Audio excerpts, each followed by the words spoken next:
Welcome to my channel. Like, share, and subscribe. Hit that notification bell so whenever I post a video, you will be first to notified. Today we're going to talk about how far is far. It means how far will the enemy go to get rid of you, or to destroy you. How far is far. Okay, so we're going to talk about how far is far, and we're going to give a testimony. And how far can the enemy go to get rid of you off society? Why do they want to get you off the land? Remember, your vessel, our kingdom is here to be used for Christ. Our kingdom, our vessel, our body, our mouth, our eyes, everything on our body was put there to use to do God's will. If you're born without these things, you're here as a testimony. Somebody is out there with a gift to heal you or to do something. I don't know exactly, but I know that the Bible said that you're a testimony. You're here so you can heal you. Jesus healed the blind, fix the lame, all these things. You're a testimony. You're here to give a testimony. So how far is far for the enemy? Let's go. Okay. The enemy will go as far as to take out a baby. Now, a baby cannot give no message. A 7-year-old, a 10-year-old, these children can have visions. But a baby from 1 to 4, I don't believe can give any message. But a child from, I know why I'm saying this, a child from 5 up. Because I don't remember when I was 4 years old. But I do remember when I was 5 going up. And I used to get visions at young as those age. So maybe the enemy is afraid of the power you have, because from I was a 5-year-old child, the enemy was trying to get rid of me. I remember clearly when I was 5 years old, and the enemy, I did not know it was the enemy, and I didn't even know what it was, but I'm going to give you a testimony of what happened to me when I was 5 plus, maybe 5. I don't remember how old I was, but I was very young. I didn't start school yet. I started school when I was 7 years old. Yes, my mother was young. She wasn't grounded. So, she had me living here and here with friends and people to help me. But it didn't happen until I was 7 years old. A family member of mine sent me to school. So, how far is far for the enemy? See, at age 5, I can remember things. I'm going to tell them right now. Okay. When I was 5 years old, I remember that's my first testimony. A child at 5 years old don't know nothing about society, because I did not know much about society. I did not know about crime, violence, none of these things. I was just innocent little girl, but I used to get visions, and God used to guide me. I have angels around me. I'm going to tell you a testimony. It's going to sound so ridiculous, but it's true. I remember everything. I remember I was 5 plus or so, but I remember I didn't start at school yet. I remember everything. I started school when I was 7 years old. Okay, let's go. When I was 5 plus, I'm gonna say 5 plus, not 5, because I don't think I was exactly 5. So I'm gonna say 5 plus. I used to live in a country. My mother left me there with her sister, and I was living there with her. I was going through a little spiritual battle as a child. I mean, remember everything, but I did not know what was happening to me as a child. So I remember one day she used to send me to the river. My auntie, she used to send me to the river, but I don't know what reason. God, after I became an adult, I kind of sit down and start to figure out what was really happening to me. But I'm not going to go into the negative things. I'm just going to tell you my testimony. So one day she sent me, not to the river, but a different place. She sent me to a mango bush. I remember this clearly. I went to a mango bush one day, and when she sent me to the mango bush, as I said, when I was young, I didn't have any television. I don't have any radio to listen to any news, or maybe they had radio, but me don't understand news. I'm too small. So me don't know about what's really happening in society, that children have to be careful because there are men out there that will harm you. And I did not know about these things. I was young, but God was always with me. And I'm telling you, at 5 years old, or 5 plus, I remember this clearly. I went to the mango bush, and while I was at the mango bush, she sent me to pick up mango. I was under there picking up mangoes. I'm a child, I don't know nothing. In the bush, far, because if you cross the road, I remember exactly how the place was. You have to come down we used to live on a hill, like, and you come down off of the hill, come down on the main road, and after you come down on the main road, you have to go across the main road, and then go down in a mango walk, so it's a bushy area. But I was not afraid, and I don't know why I was not afraid, because a child must be a little bit scared of something like that, but I was not afraid. I was down there picking up mangoes and putting mangoes in a bag to go home with. While I was down there picking up the mangoes, I heard something go boom. A man jumped out of a tree. No, people, remember, I am little baby. I don't know nothing about a person that will harm me. I don't know nothing. So I saw the man running towards me, coming towards me, and I was just there picking up mango still. I don't know if he was gonna. I think he was gonna harm me. Cause I'm gonna tell you what's gonna happen now. So I was just still picking up mango. The man they coming towards me and me picking up mango. I started to feel something pushing me. And when the thing pushed me, I was not afraid of the man, coming, But whatever pushed me, this is what let me start to be afraid now. And after the thing pushed me, I started to run. But I was not running fast enough, and whatever pushed me started to push me hard. And the push that the thing is pushing me, I'm running so fast that I keep looking down on my little foot.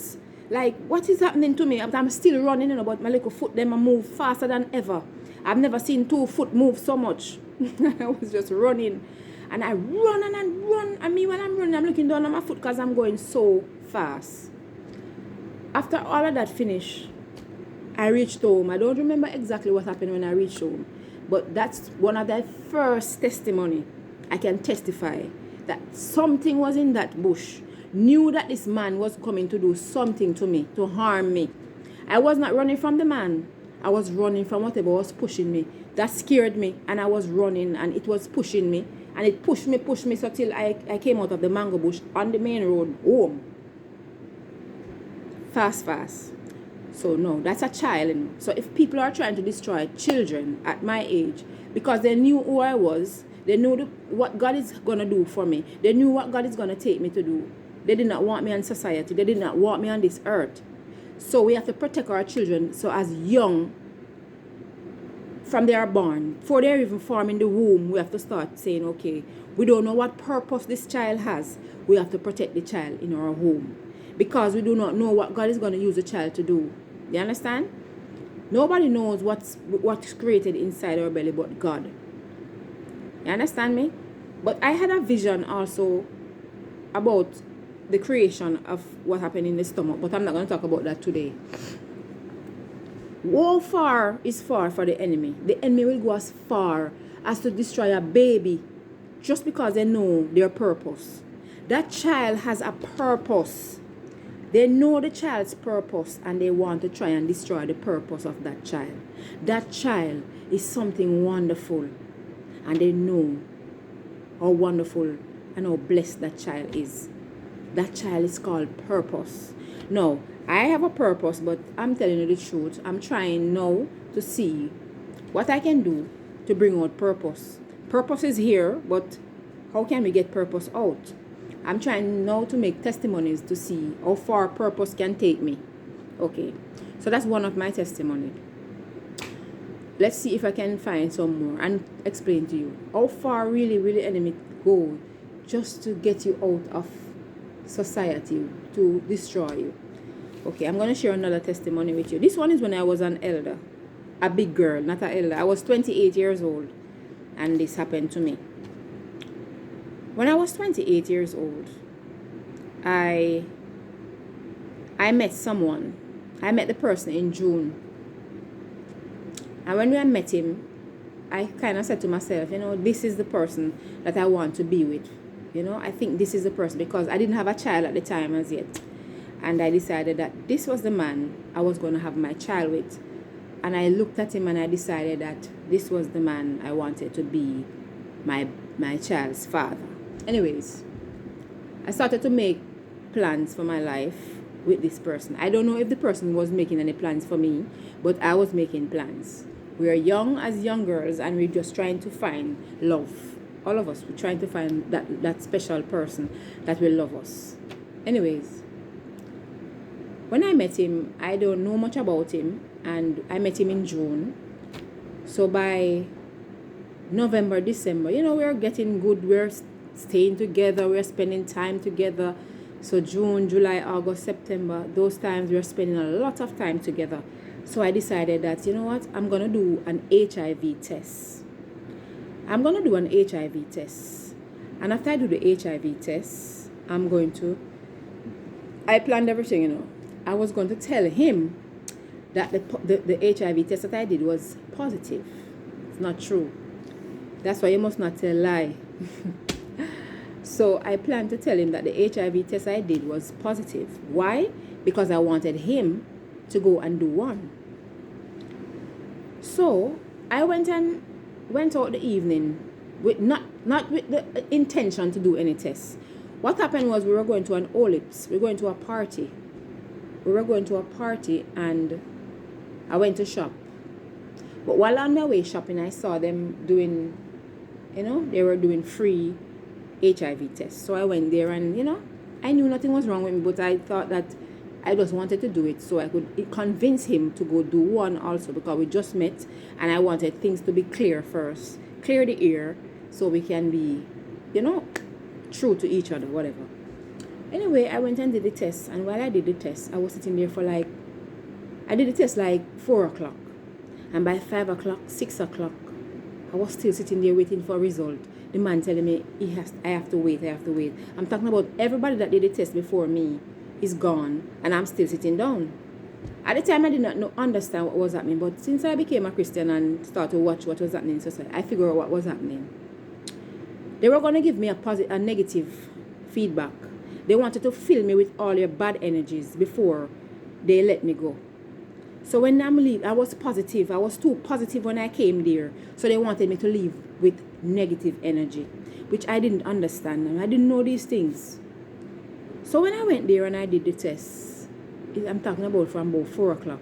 5 o'clock, I'm still sitting there. People gone. Everybody will do the test with me gone. 6 o'clock, I still sit down there and wait for the result. Everybody are gone. But I see some high-class people are come every minute and I walk away. Some high-class people.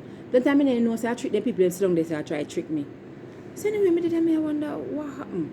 Anyway, a man came and they put me in a room with him, and them say, all right, the man came now, and them send me in a room with this man. I know a lot of you watch The Lion King. And you know Scar. The man look like Scar. So anyway, I went into the room with him and he sat me down and he come with him negative things now, ready to come mash up me positive, because I was so positive. Them realize, so them have to mash up the queen, you know, tear her down. So when I went inside of the room, he said to me, say, you're HIV positive. I said, what? He said that you're HIV positive. I said, how? But people, it was impossible for me to be HIV positive. Let me explain. I just came out of a relationship, did an HIV test already, and everything was good. But the problem was, I went overseas to one of my ex. I was a sinner at the time. It was my ex, and things happened. So that's the only problem now. And I'm thinking maybe something happened there. Anyways, when he said it to me, I'm like, okay. Now you're the man, I go try to humiliate me now. Call up all the man you sleep with. He's trying to humiliate me. The man just decides to say that girl here, she too positive, so we are get rid of her positivity. So he said, call up all the man you slept with. So I sit down there and I call the same guy overseas. And the guy said nothing is wrong with him because he just had a young baby and it's not him. I don't know anybody else to call now. The only person I could have called now was the guy I meet now, who I talk to, who I try to build my life with. And not me yet, so I don't know what I go tell the man say. So I call him still and I tell him what the man tell me. And he started to worry. He said to me, I'm not for worry. Don't worry. I soon come. So when he came, he was such a positive. I call him Hope. And I'm going to tell you why I call him Hope. This man gave me hope, you know. I tell you, so this doctor nearly mash up my brains, you know, and tear me down, you know. But I tell you, so this man gave me hope. The man was in Kingston, and I called him and told him the news. And when he came, he said, don't worry. Don't worry. And he came and, he was saying maybe he got it somewhere. Because I'm saying that he has it too. Maybe he has. I don't remember how exactly it go. But he went to do a test. So he went to do his test, and when he come back, nothing is wrong with him. So it's just me alone. So now I am the only one. So now I don't think I'm going to have this man anymore, because if it's only me, I will never start anything yet. So I'm me alone. So anyway, he didn't give up on me, and he never pushed me or treat me no way different. After the doctor talked to me and tell me, say, me I go back to the doctor part now. Talk to the doctor, and him tell me, say, we must come to the clinic the Friday. So I went to do the test this Saturday. So Sunday, Monday, go come on till Friday. He said I must come to this doctor's office the Friday for an injection. Anyways, me take the information from him, but I felt like my world is tearing apart. But me not understand, because me couldn't put my finger on it, because me know say nothing go, so it feels so wrong. But me still kind of feel like it was right. I mean, I say him right, because he might tell me, say, I mustn't take no more tests with no other doctor. I mustn't go to no more doctor, because the test that he do is right, and I mustn't go to my clinic, and I mustn't go to my doctor them. He might convince me, say me have it. I mustn't go to nowhere for do nothing more.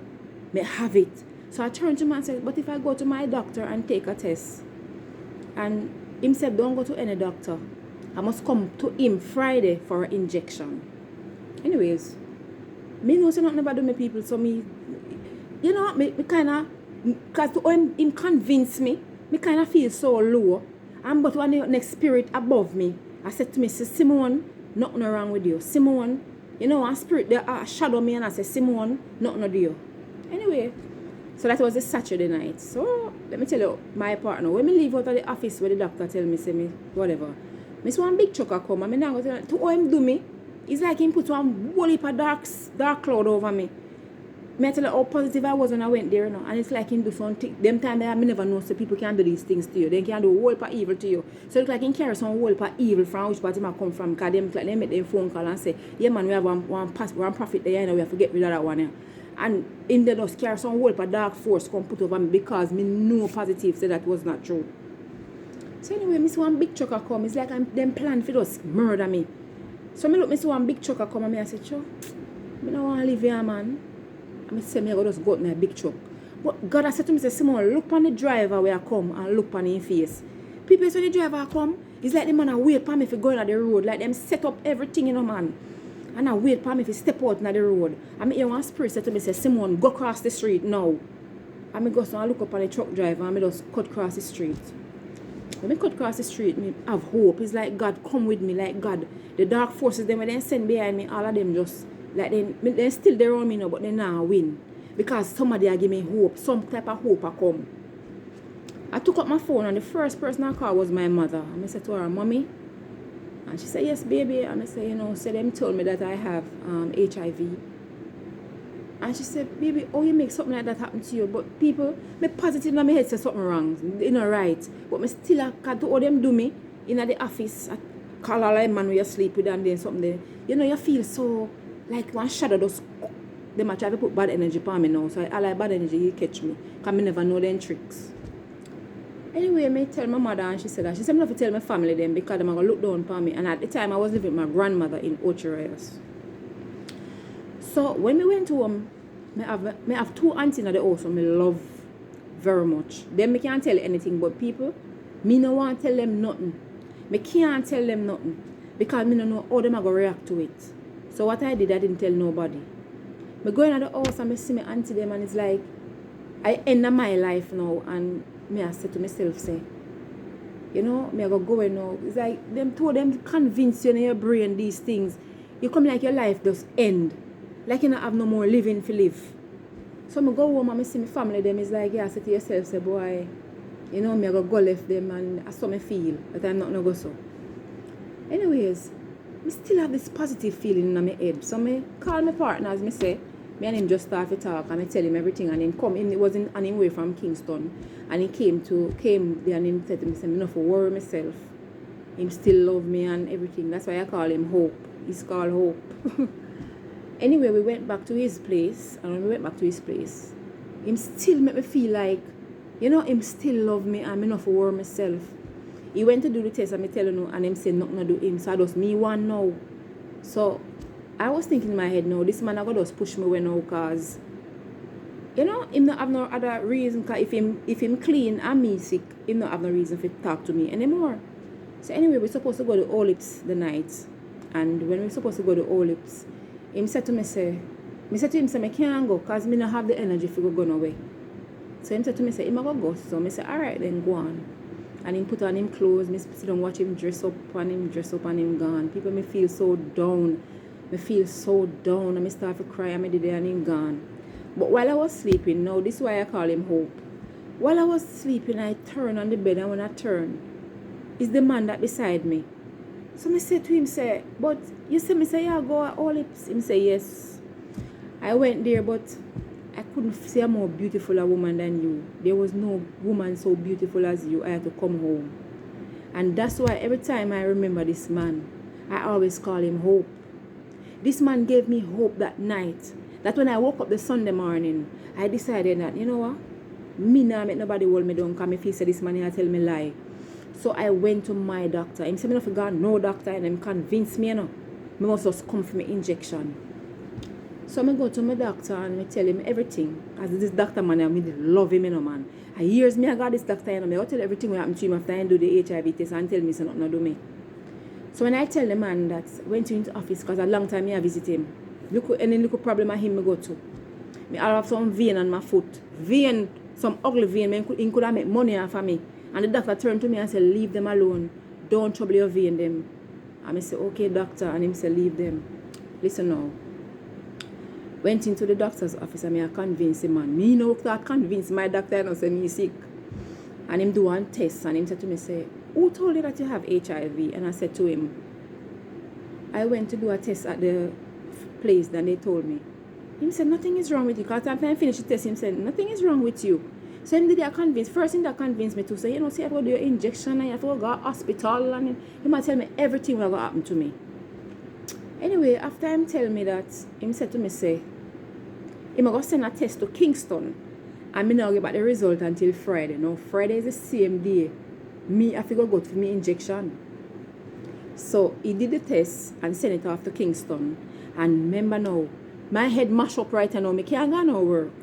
So, me tell him, so me ask him for 5 days. If he can't go give me my workplace. So, me can stay home because me can't go upon me can't face the day. That was the Monday morning. Me tell him, so me can't face the days. So, me I beg him to give me some days. He say only can give me 4 days. So, the Friday when me go for my injection, me still have to go to work the morning. That time, I tell you how it feel to have this type of sickness.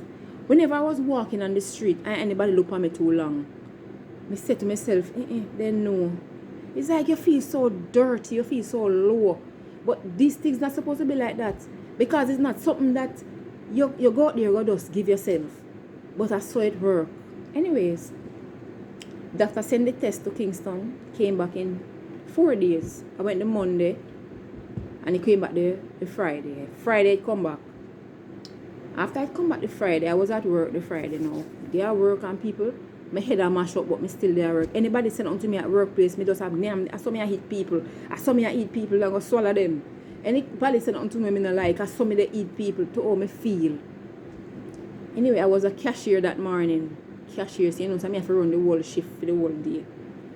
Anyway, I did a cash and I try to do my best. I try to keep myself a little more hope, like, you know, nothing wrong with me. I have hope.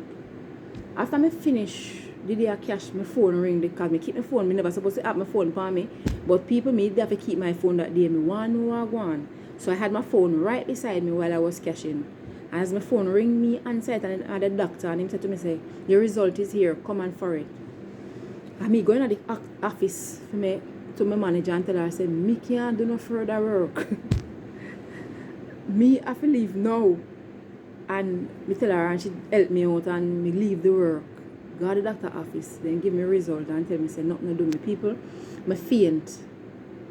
Me just faint in the doctor arm and he catch me. He hold me up.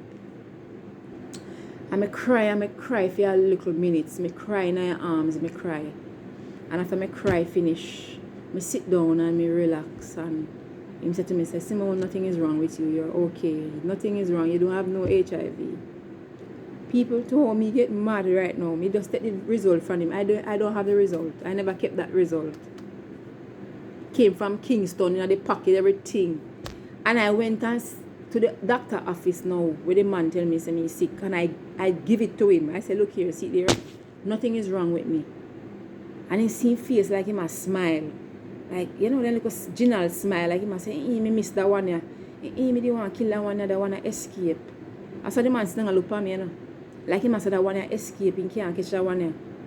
And I just walked out of that man's office. And I never go back. I see him a couple times on the street and all I could do is look at him. Scar me call him. You don't know? The Lion King with the brother we kill Simba. Scar. And that me call him. Scar. So from that, me start to realize say, you cannot trust everybody. There's no everybody you can trust. That's how far the enemy will go to get rid of you. But it took me years to start to figure out what really took place. I'm going to explain to you what took place. I'm a prophet. And I did not know that I am a prophet. That's why you see the blood we're not having on the body. I don't hear them talk about they want to take the blood out. Everybody blood in a Jamaica fi do sick. They might try to figure out who are the prophet, who are the light of the world, who are this. They can use your blood and figure out a lot of things. That's why it's not so easy if you don't give out no blood. A white man said this to me one time. I'm going to tell you what the white man said. The white man said, it's like in my story, he tell me, you know, he say, there was once a white man and he was sick. And he got some blood from a man. And he paid him, like him that pay him money for the blood. And he paid him the money for the blood and he got healed. And after I paid him the money for the blood and he got healed, the man when pay for the blood come back to him one day and I ask him, say, so you know want some more of the blood? Or something like that. I don't remember exactly how the story go. But it's in the story that show you say, you see the blood we have in our body, it's powerful. And the man take it and heal himself. And then you know have nothing more to do with the man again. Him start push for the man time. Him use the man blood to get power already. Him no bother want have nothing to do with the other man. So after this man figured out say I was a prophet, his plan was to murder me, to kill me, to get rid of me out of society. So after him inject me the Friday, I dead. I dead me go dead if him inject me. But because me have sense, me say no sir, no go sir, me go back for nothing, then I go for no injection anyways. I wasn't going for nothing. I wasn't going to go for nothing, people, because me know say something was wrong. It was not possible. It was not possible. You understand me? So, this is how far they will go to put you down.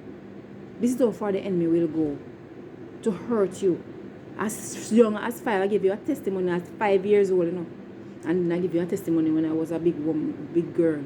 So, you see, as young as 5 years old, the enemy want to put you out.